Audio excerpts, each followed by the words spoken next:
Welcome. Tonight, we are setting sail not in comfort, but in history. As you listen, allow yourself to drift into the slow rhythm of the past, where the days were long, the sea was endless, and life aboard a ship in the 16th century was anything but glamorous. Despite tales of bold explorers and daring adventurers, the reality for the ordinary sailor was far less romantic. It was a life of cramped quarters, constant toil, and endless uncertainty. Yet, in that slow-moving world, patterns and routines unfolded in ways that we can trace, gently, piece by piece, like the sound of waves breaking against a wooden hull. This story is not one of glory or conquest. Instead, it is the quiet, sometimes weary account of how it felt to live day after day on the open sea. Imagine yourself stepping aboard, surrounded by the creak of timber, the faint scent of tar and salt, the distant cries of gulls fading as the land disappears from sight. The ship becomes your entire world, and with it, a new rhythm of life begins. We will move carefully through 4 different perspectives tonight. First, we will immerse ourselves in the daily life of the ordinary sailor, what it meant to eat, sleep, and labor far from land, and why such a life was so punishing. Then we will turn to a tale of human ambition, following one of the great voyages of the age. From there, we will pause at the mysteries left behind, exploring the treasures and wrecks of the sea. Finally, we will contrast this hardship with the luxury enjoyed by the wealthy who remained firmly on shore. Together, these 4 segments will carry us across time like the tides, steady and unhurried. And so, let us begin by imagining what it truly meant to be a sailor in the 16th century. Imagine yourself standing on the deck of a tall ship, its sails stretched taut with the force of the wind. The boards beneath your feet are uneven and damp, darkened by countless waves that have washed across them. Around you, the air is heavy with the mingled scents of salt, tar, and unwashed bodies. It is early morning, though the sense of time at sea blurs into a rhythm that is measured less by hours and more by the rising and falling of the sun, the change of the watch, and the constant repetitive work that never truly ends. Life on board a 16th century galleon was at its core about endurance. You, as a sailor, would have woken not to comfort, but to the sound of orders shouted above the wind, or the groaning of timbers as the ship pressed forward into the waves. Your bed, if it could be called that, was likely a rough hammock or simply a shared space on the deck below. Dark and crowded, where dozens of men slept shoulder to shoulder. The air in those quarters was thick warm in the tropics, icy in the northern seas, but always close and suffocating. Privacy did not exist, and personal belongings were few. Perhaps just a small chest or a pouch with a few keepsakes, if you were lucky enough to have them. Meals offered little relief. The diet of a sailor was monotonous and often unappetizing. Hardtack, a dry, rock-like biscuit that could last for months without spoiling, was a staple. It had to be soaked in liquid to soften it enough to chew, and more often than not, it was infested with small insects that sailors simply ate without complaint. Alongside it came salted meat, so heavily preserved that it was tough and briny, or dried peas and beans that were rehydrated into thick, bland stews. Fresh water quickly turned stale in wooden barrels, and many sailors drank beer or watered-down wine instead, though even those soured in the heat. To eat at sea was to fuel survival, not to enjoy flavor. The work itself was unrelenting. From hauling ropes to climbing the rigging, every task demanded strength, balance, and obedience. Imagine yourself clutching coarse ropes, your hands rubbed raw as you pull against the wind to adjust the sails. Or picture yourself swaying high above the deck, the ocean stretching endlessly in every direction, as you cling to the mast with the wind tugging at your clothes. Fear was a constant companion, not only fear of storms or pirates, but the simple fear of a misstep. One slip on the wet deck, one fall from the rigging, and the sea would claim you silently with little chance of rescue. Illness, too, was unavoidable. Scurvy, caused by a lack of fresh fruits and vegetables, gnawed at the bodies of sailors after weeks or months at sea. Limbs ached, gums bled, and strength ebbed away, leaving men weakened and hollow-eyed. Other diseases spread quickly in the close quarters, where hygiene was nearly impossible. Bathing was rare, laundry even rarer, and the smell of humanity mixed constantly with the sea air. Rats and lice were unwelcome, but constant companions tolerated simply because there was no way to escape them. And yet, through all of this, the rhythm of the sea imposed its own kind of order. Watches divided the day, with men taking turns sleeping and working so that the ship could move ceaselessly forward. The sound of the wind through the sails, the creaking of wood, and the ever-present roll of the waves became a kind of backdrop to life, both soothing and oppressive. For the sailor, it was not a question of comfort, but of survival, weathering each day, each storm, each dull meal, until the sight of land broke the monotony once again. So when we say that life at sea was miserable, it is not only because of hunger, sickness, or exhaustion. It was because the sailor's world was so small, confined to a floating wooden shell that separated him from land for weeks or months at a time. The sea was both a prison and a path, carrying him onward, but never letting him escape its endless horizon. And as you picture yourself in this world of constant motion and quiet endurance, let us prepare to shift our focus. For beyond the anonymous sailor and his daily struggle, there were those who sought to bend the ocean to their will. Ambitious men, explorers, and leaders whose names have endured, even as the sailors who carried them into history remain forgotten. In our next segment, we will follow one such voyage, a journey of immense ambition, where hardship and discovery intertwined upon the open sea. As we leave behind the anonymous sailors of the 16th century, let us now turn to a voyage that has echoed through history. It was an expedition both daring and desperate, one that stretched the endurance of men to the breaking point. It is remembered as the first circumnavigation of the globe, and at its center stood Ferdinand Magellan, a Portuguese navigator sailing under the Spanish crown. His name is often remembered with admiration, but his story was anything but simple. His voyage was marked by tension, hunger, mutiny, and loss.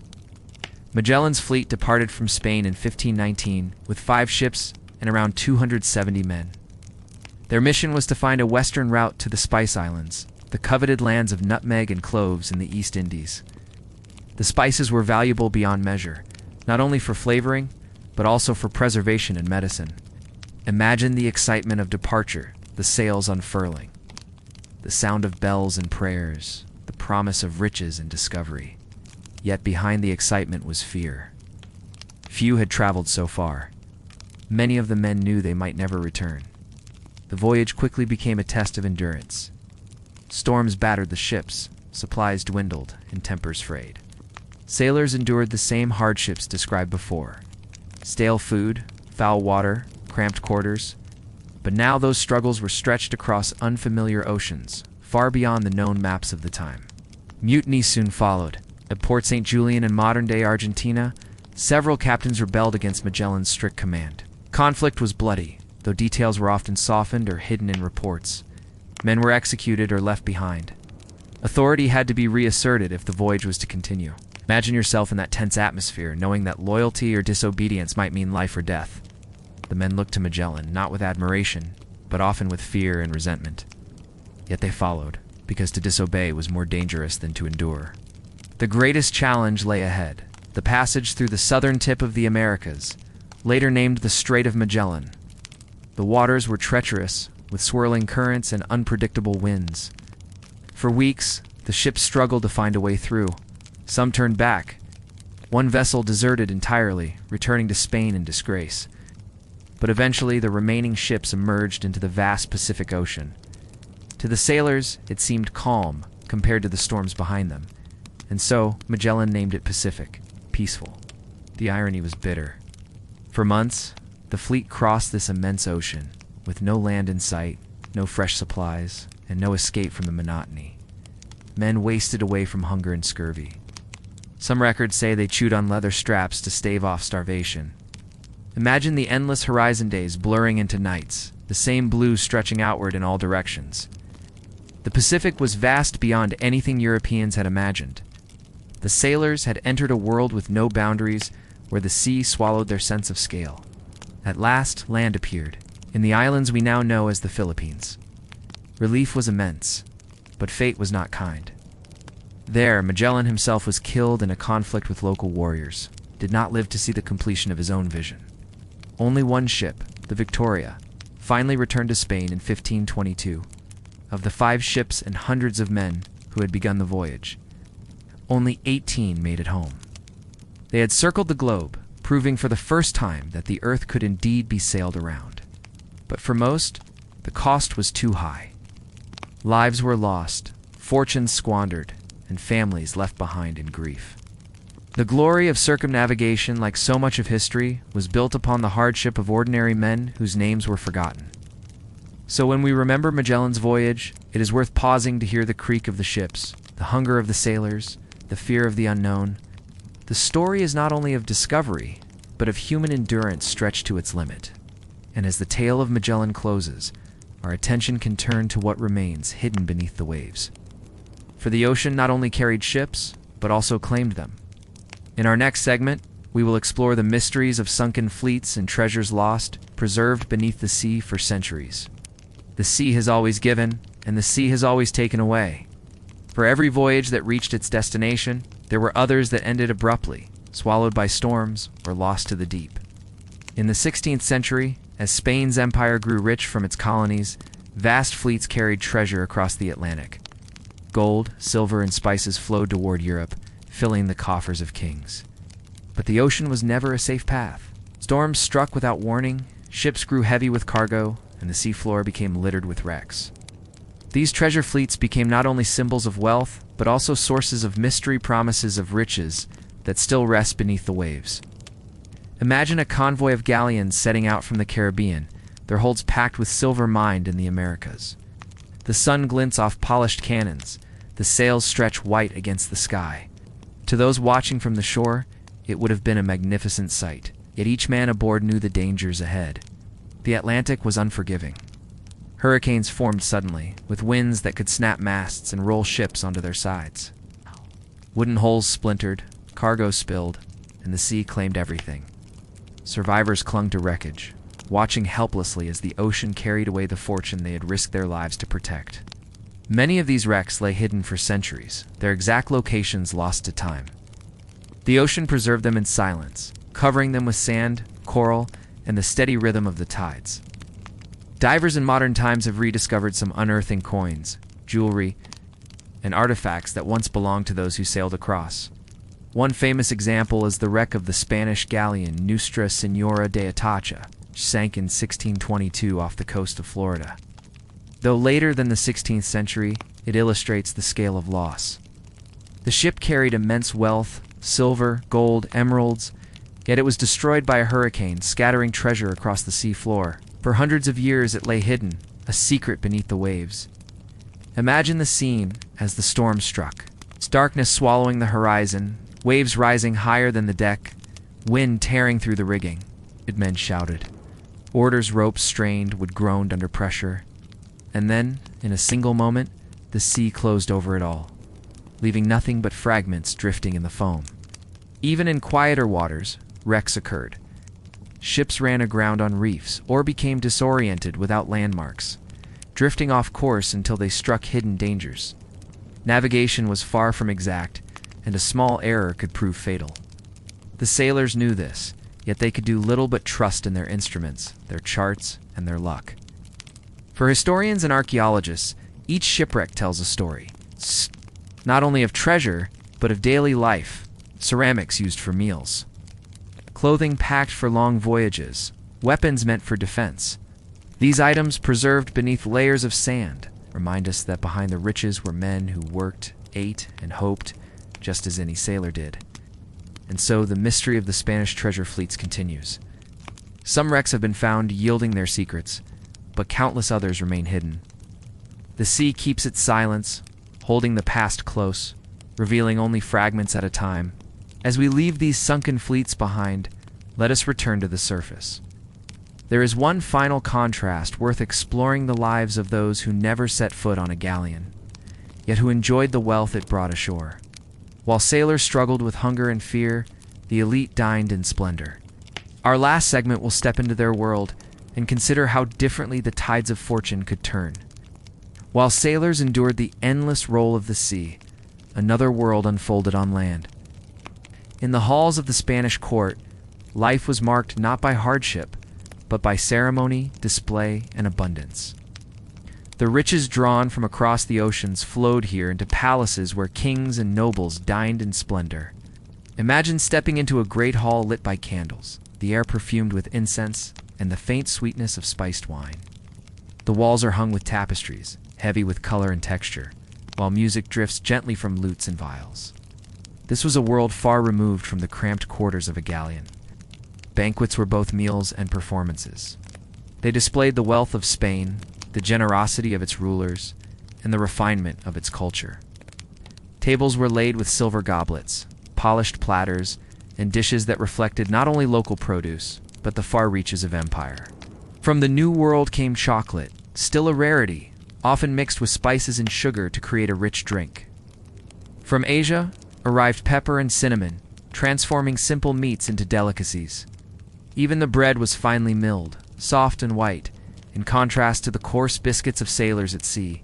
Picture a table stretching the length of the hall, lined with roasted game, fish prepared with citrus, and stews scented with herbs.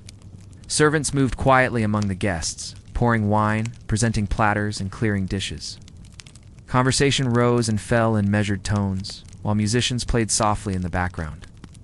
For the guests, dining was not merely about satisfying hunger. It was about presence, about being seen in the company of power. To share the king's table was to affirm one's place in the order of society, where wealth and status were displayed in every detail of the meal. Even desserts became symbols of prestige. Fruits preserved in sugar, marzipan sculpted into shapes, custards flavored with imported vanilla all, spoke of connections that spanned continents. The voyage of a sailor might have been invisible here, but its consequences were tasted in every bite. And yet, there was fragility in this world of luxury. Behind the glittering surface lay the constant dependence on the perilous journeys of the fleets. Without the sailors who endured storms and hunger, the court could not have its silks, its spices, or its gold. The banquets rested quietly on the backs of those who struggled across the ocean. As we pause in this hall of abundance, the contrast becomes clear. At sea, men chewed hardtack in silence, while at court, nobles lifted silver spoons in elegance. One world was harsh and unyielding, the other refined and indulgent. Both, however, were tied together, inseparable across the span of empire. And now, as our journey comes to a close, let us draw together these threads: the hardship of the sailor, the ambition of explorers, the silence of wrecks, and the glitter of palaces. Each was part of the same story, unfolding across the seas of the 16th century. We have sailed together through a world that was at once vast and confined. For the sailors of the 16th century, life aboard a galleon was a constant negotiation with hunger, illness, and the unpredictable moods of the sea. Their days were long, their comforts few, and yet their endurance carried empires forward. We traced the course of Magellan's great voyage, where ambitions stretched beyond the edges of the known world. It was a journey that proved the globe could be circled, but also one that demanded immense sacrifice. The names of explorers remain, but the quiet strength of the crew lingers in the background, almost forgotten. We paused beneath the waves, where the sea has hidden countless ships. The treasure fleets, heavy with gold and silver, often never reached their ports. Instead, they joined the ocean's silence, resting beneath tides that erase all noise, leaving behind only fragments of memory. And we stepped into the candlelit halls of the Spanish court, where feasts displayed the fruits of empire. In every dish, every cup, there were echoes of the voyages across the ocean. The contrasts could not be sharp abundance on one side, endurance on the other, yet both worlds depended on each other completely. As you rest now, you may notice the rhythm of these stories, echoing the rhythm of the sea.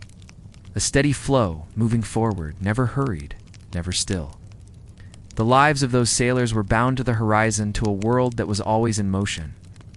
Much like the slow drift of your own thoughts as you settle deeper into calm, the hardships of their lives are far from ours today. You lie in comfort, sheltered, with the certainty of food, warmth, and safety. Yet to imagine their journeys is to glimpse how fragile and how determined human life has always been. So as this voyage ends, allow yourself to drift, like a ship gliding gently on calm waters. Let the creak of timbers fade into silence. Let the sound of waves in your imagination soften and grow distant. The sea carries us forward, and in its steady rhythm, you may now find rest.